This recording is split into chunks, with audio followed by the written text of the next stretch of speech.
all of these poppers are sitting on one layer at the top of my layer stack, and I want to change the colors in the shadows and the colors in the highlights, and maybe the mid-tone colors. The best tool I have for this is come to the adjustments panel and where it says color balance, second one down. Now tap where I'm circling. You can see shadows, midtones, highlights. I will come to shadows first. And I think the shadows are maybe a little bit warm. So I want to move away from warmer colors towards cold colors. Where are my warm colors here? Will look red. The opposite of that is cyan. So I'm going to move towards cyan to cool down my shadows like this. That's quite a strong effect, but I want you to see what's happening. Now maybe magenta is fairly warm, so maybe I'll move towards green a little bit. Maybe not, maybe that's too much. So now I've done my shadows, let's come to our highlights. Now maybe I want to warm up some of those highlights.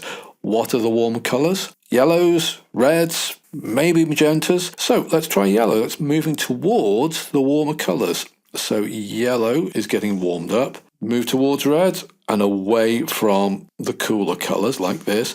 What about magenta? Would that make a difference? Yes, it does.